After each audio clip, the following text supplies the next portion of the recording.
So, Sharmeen, what's really going on with Blake Lively and Justin Baldoni? That's the question of the hour, isn't it? Like, everybody's questioning because so much has gone down. Every week, something or the other comes up. Like, I don't know. Did you see The Hollywood Reporter last week, by the way? I watched. I've been seeing stuff on and off, but you know what the thing is, I don't have the patience to go through because so much has happened since since December. Literally, no, not even.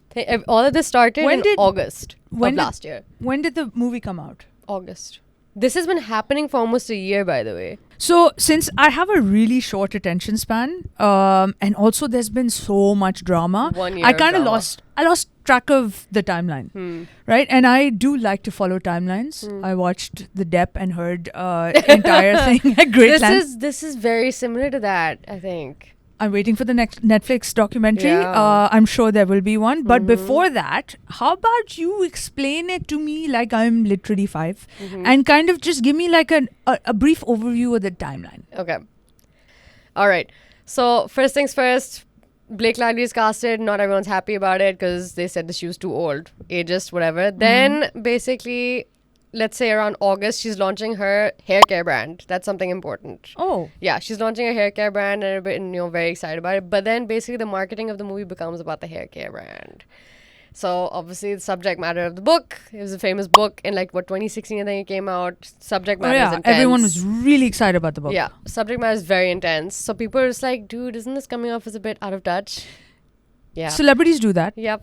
Again, they launch their personal brands according to what else is left because it's like free marketing, right? Yeah, but people think that they're like, oh, they care about the subject matter, but they don't. They don't. Anyway, it's a job, guys. Fast forward to the premiere. All of this has happened where people are like, oh, Blake Lively's out of touch. Fast forward to the premiere. The director, Justin Baldoni, and the owner of the studio that's making the movie doesn't turn up to the premiere until 2 hours later. So people are like, excuse me, what's going on? The movie It Ends With Us. Used to be a very famous novel. Got turned into a movie. She was cast. People weren't happy. Yep. And then it comes out, and then there's the premiere, and both of them are not there. Both of them are not there, and nobody follows each other on Instagram. The cast only follows Blake Lively, but doesn't follow Justin Baldoni, which automatically means beef.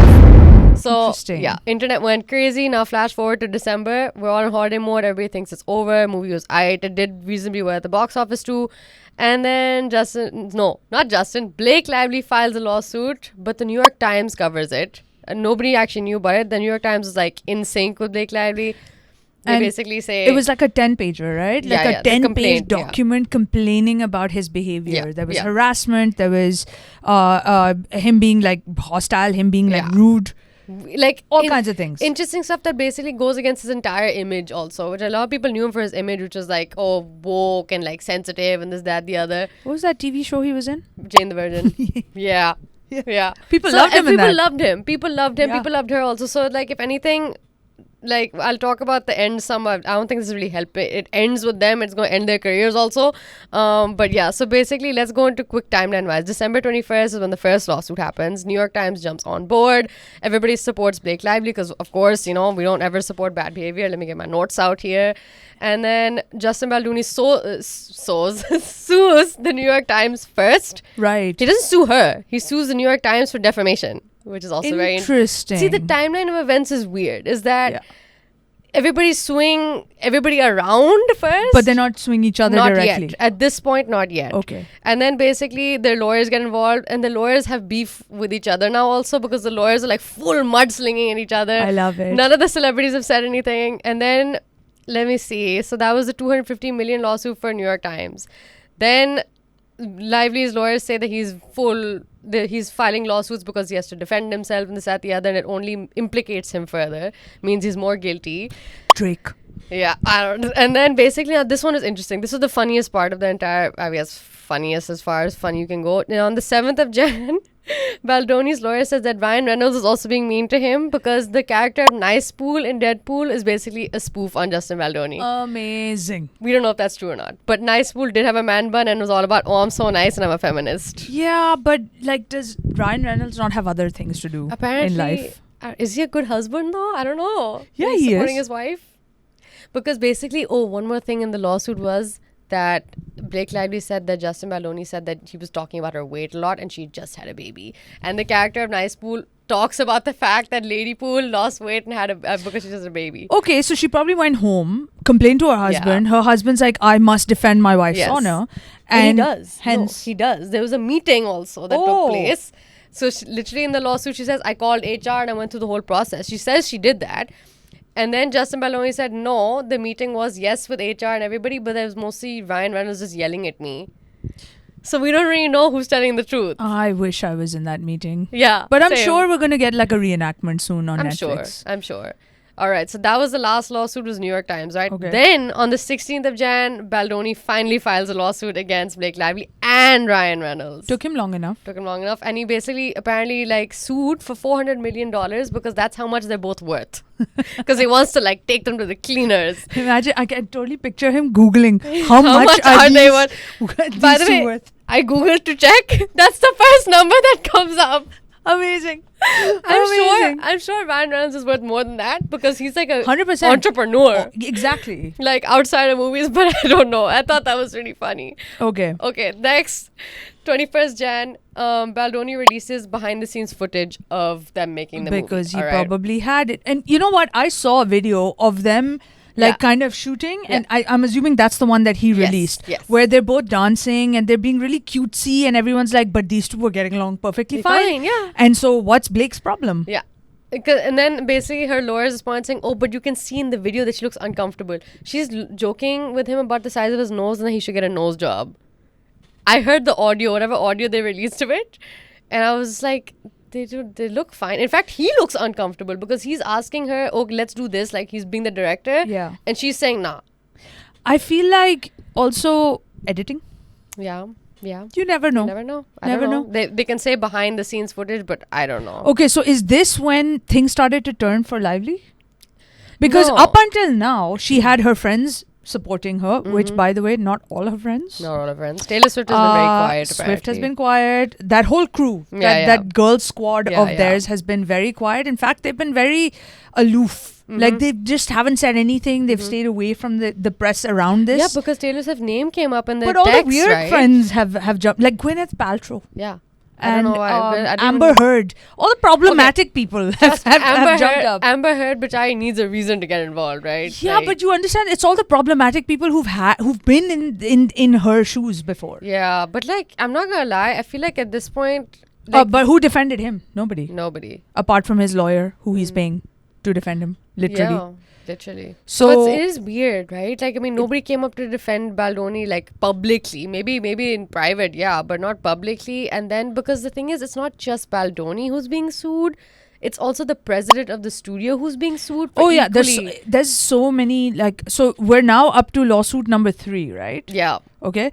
So lawsuit up until now, Baldoni has sued she has sued the studio. He has sued New York Times. He has then gone and sued her and her husband. So that's lawsuit number 3. Yep.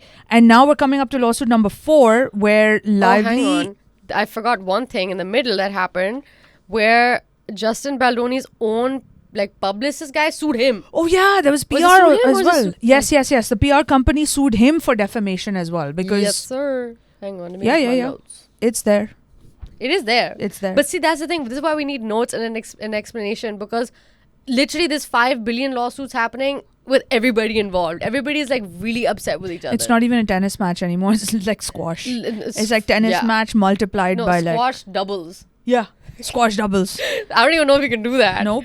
But yeah, here, Jed Wallace, who is Justin's PR firm, sued Blake Lively for $7 million for defamation because she basically said that, this publicist team is the one that's smearing her.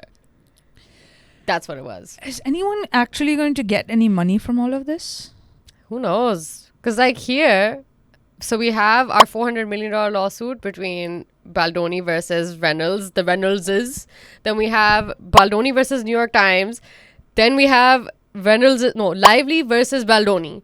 And then we have Wallace versus Lively. Yeah. So There's a lot of back and There's a forth. lot of overlap. Plus, there's a gag order in between all of yes, this. so the gag order came from Ryan Reynolds and Blake Lively's lawyer, because obviously the mudslinging between the lawyers, which was hilarious in and of itself. They were like, "Oh, the lawyer is being mean." So, and he's swaying public opinion because they thought that when the lawsuit was filed, people suddenly took Lively's side, right, in December. But then when it was when basically all this, Baldoni basically responded with his side, people are like, oh, but wait, his side also makes sense. So it didn't work out like they thought it was going to work out. Blake Lively thought that she was going to be in everybody's good books again, right? But it didn't end up working out that way. No, right now, both of them, people are just... So people like me are like, every time I open the news and I'm just like, come on, guys. It's still going on. It's been 6 months. Mm-hmm. Yeah. It's still going on. Coming up on a year now, actually. And every now and then, there's another lawsuit. There's another... And no one's actually gone into the court. No, not yet. There have been no Amber Heard kind of court things going on. The court battle hasn't happened yet. Yeah. So, I mean, what's going to happen? What's next? So, basically, what's happened after the gag order that Lively and Reynolds asked for, the judge got involved because the judge was like, dude, what is this mudslinging? So, they set a pre-trial thing on the 3rd of February. After that, they've decided that the trial date will be March of 2026. So, next year. They have 1 year to prepare, which means 1 year of more mudslinging going to happen, I'm certain, though they're not allowed technically. And the interesting part is Baldoni's team launched a website after the gag order and after the pre-trial conference saying, oh, all of our evidence is here. Now, technically, they shouldn't have done that because they all had agreed that they were going to keep it quiet now until the court, but I don't really know.